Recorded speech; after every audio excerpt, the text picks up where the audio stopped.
Assalamualaikum warahmatullahi wabarakatuh. Halo semua, kami dari kelompok 4 mata kuliah pengambilan keputusan. Pada kesempatan hari ini, kami akan menjelaskan mengenai pengambilan keputusan yang dilakukan oleh himpunan mahasiswa Jambi mengenai musyawarah besar. Sebelum ke penjelasan lebih lanjut, sebaiknya kita tahu apa itu pengambilan keputusan.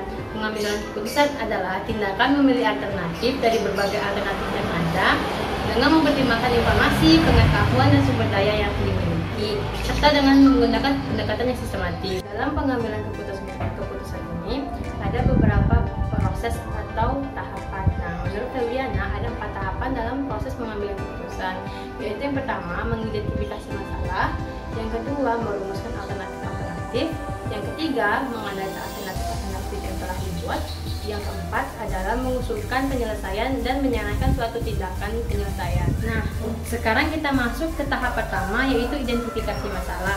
Identifikasi masalah merupakan salah satu tahap dari proses pengambilan keputusan, di mana di sini identifikasi masalah yang terjadi pada pengambilan keputusan di organisasi Himaja adalah mereka tidak bisa melakukan mugas secara offline dikarenakan musyawarah besar yang dilaksanakan harusnya pada April 2020 tidak dapat dilaksanakan karena COVID-19 yang menyerang Indonesia, sehingga pemerintah mengeluarkan kebijakan untuk meliburkan proses belajar mengajar termasuk di perguruan tinggi, dan pemerintah juga mengeluarkan kebijakan untuk masyarakat tidak berkumpul dan melakukan acara, sehingga Himaja tidak dapat melaksanakan mubes secara offline.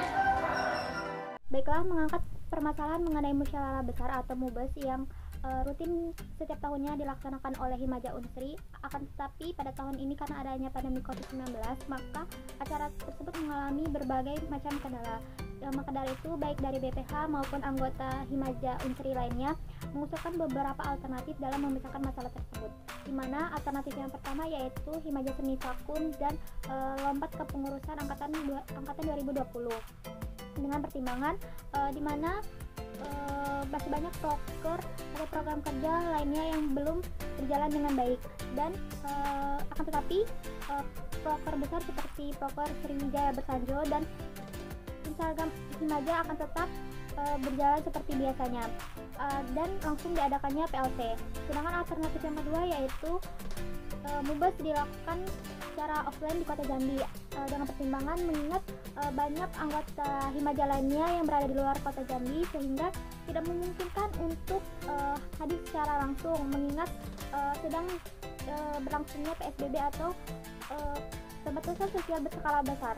Dan alternatif yang ketiga atau yang terakhir yaitu mubes dilaksanakan secara online via Google Meet dengan pertimbangan karena adanya pandemi COVID-19 dan sedang berlangsungnya PSBB, sehingga tidak memungkinkan anggota Himaja yang berada di luar Kota Jambi untuk bisa datang langsung ke Kota Jambi. Tetapi dalam via online ini juga menuaikan berbagai macam kendala seperti kendala pada teknisi. Halo, Assalamualaikum warahmatullahi wabarakatuh. Baiklah, saya Nabi Bransa. Kali ini saya akan membahas tentang materi menganalisa alternatif. Dari 3 alternatif yang telah dirumuskan para anggota Himpunan Mahasiswa Jambi, dan kemudian menganalisis satu persatu alternatif pilihan keputusan dengan cara musyawarah. Himaja Unsri mempunyai 3 alternatif, yaitu pertama, mubes offline. Sudah kita ketahui, mubes offline ini mempunyai kelebihan kekurangan. Nah, kelebihan itu apa saja? Yang pertama, aspirasi semua peserta dapat disalurkan. Kemudian yang kedua, semua peserta rapat saling memahami dan toleransi. Dan yang ketiga, masalah yang dibahas cukup jelas. Dan terakhir yang keempat, tercapai kata mufakat menghasilkan keputusan yang bulat. Dan tentu saja tidak lupa juga dari mubes offline ini mempunyai kelemahan. Yang pertama, mubes offline ini pembahasannya cukup lama dan timbulnya masalah baru yang terkadang keluar dari pembahasan. Terus yang kedua, peserta contoh pasif, dan yang terakhir, keputusan sering diabaikan. Baiklah, mungkin itu saja materi yang saya dapat sampaikan. Semoga bermanfaat, dan saya akan kembalikan materi selanjutnya kepada teman saya. Terima kasih.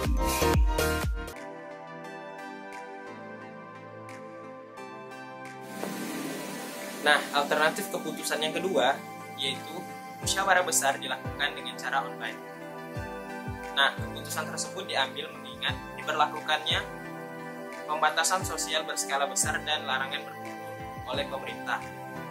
Dan musyawarah besar dilakukan dengan cara online menggunakan Google Meeting. Namun, keputusan tersebut juga memiliki beberapa hambatan seperti yang pertama, akses internet yang sulit. Yang kedua, harus menggunakan tata cara baru. Yang ketiga, sulitnya menentukan keputusan akhir. Nah, alternatif yang ketiga, Himpunan Mahasiswa Jambi resmi vakum dan langsung lompat ke angkatan 2020. Namun, keputusan tersebut juga memiliki berbagai macam polemik, seperti masih banyaknya program kerja yang belum dijalankan, dan akun Instagram Himpunan Mahasiswa Jambi harus terus berjalan seperti biasa. Tahap keempat pada proses pengambilan keputusan ini adalah mengusulkan suatu penyelesaian dan juga menyarankan suatu rencana tindakan. Mengusulkan suatu penyelesaian. Jadi setelah tadi kita merumuskan berbagai macam alternatif yang ada, lalu menganalisis semua alternatif tersebut, lalu pada tahap ini kita akan mengambil sebuah penyelesaian yang dimaksudkan yaitu mengambil sebuah keputusan dari alternatif yang akan kita pilih. Dan dalam hal ini, alternatif yang dipilih yang akan dibuat menjadi sebuah keputusan adalah melakukan musyawarah besar secara online. Lalu yang kedua yaitu menyarankan suatu rencana tindakan. Menyarankan suatu rencana tindakan artinya setelah kita mengambil sebuah keputusan, kita akan merencanakan bagaimana kegiatan ini akan berjalan.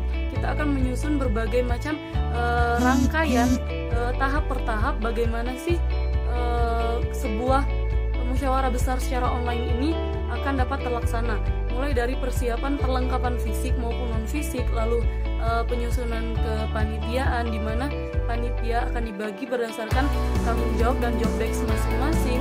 Lalu yang terakhir adalah kita hanya perlu memastikan agar musyawarah secara online ini dapat berjalan secara lancar, sehingga hasil yang didapat dari musyawarah ini adalah hasil yang sesuai dengan yang kita harapkan sebelumnya. Setelah semua pemaparan materi dari kelompok kami, maka kelompok kami mengambil sebuah kesimpulan bahwasanya pengambilan keputusan ini adalah salah satu cara untuk menyelesaikan dan memecahkan suatu permasalahan. Lalu dalam hal ini kami mengambil contoh yaitu masalah pergantian kepengurusan Himaja Universitas Sriwijaya. Dan kami menggunakan teori dari proses pengambilan keputusan Febrina, di mana dalam proses pengambilan keputusan pada teori ini terdapat 4 tahap, yaitu tahap yang pertama mengidentifikasi masalah. Masalah yang timbul di sini adalah pergantian kepengurusan yang harus dilaksanakan dengan sebuah musyawarah besar. Akan tetapi karena waktu pelaksanaannya adalah tanggal 10 April 2020 dan Indonesia terkena dampak dari COVID-19, sehingga pemerintah mengeluarkan sebuah kebijakan di mana melakukan pemberhentian sementara terhadap kegiatan belajar mengajar. Lalu pihak universitas juga mengeluarkan kebijakan yaitu mempercepat sistem belajar mengajar kita, kegiatan akademik mahasiswa-mahasiswa Universitas Sriwijaya dengan hanya diberi waktu dalam 2 minggu, dan setelah itu semua mahasiswa akan diliburkan dan semua kegiatan yang ada di kampus juga akan ditiadakan. Itu artinya tidak mungkin untuk mengadakan sebuah musyawarah besar pada tanggal 10 April 2020. Lalu merumuskan berbagai macam alternatif. Seperti yang saya katakan tadi, kita merumuskan beberapa alternatif. Itu dapat dirumuskan 3 alternatif. Yang pertama yaitu Himaja Universitas Sriwijaya akan vakum atau semi vakum, atau juga dapat melakukan loncat kepengurusan untuk angkatan yang selanjutnya. Lalu yang kedua itu tetap melaksanakan musyawarah besar secara tatap muka atau secara offline di kota Jambi. Lalu yang terakhir melaksanakan musyawarah besar dengan sistem online. Lalu setelah kita mendapatkan perumusan alternatif ini, kita akan menganalisis alternatif-alternatif tersebut, dan dalam analisis ini kita akan memilah alternatif mana yang dapat kita pilih. Untuk alternatif yang pertama tidak dapat dipilih karena akan menimbulkan konflik dari beberapa atau mungkin ada beberapa pihak yang tidak menyetujui akan hal ini. Lalu untuk yang kedua, karena pemerintah setempat melarang adanya kegiatan berkumpul dan berkelompok, sehingga tidak mungkin untuk mengadakan kegiatan musyawarah besar secara offline atau secara tatap muka. Lalu yang dapat kita pilih adalah alternatif yang terakhir, yaitu melaksanakan musyawarah besar secara online. Jadi pada tahap yang keempat nanti, yaitu mengambil atau mengusulkan sebuah penyelesaian, yang artinya kita akan mengambil sebuah keputusan, maka keputusan yang dapat kita ambil adalah melaksanakan musyawarah besar secara online. Dan pelaksanaan musyawarah besar secara online ini harus dilaksanakan dengan menyusun sebuah rencana tindakan, di mana kita harus menyusun berbagai macam rangkaian kegiatan sehingga kegiatan ini dapat berjalan dengan baik dan dengan lancar.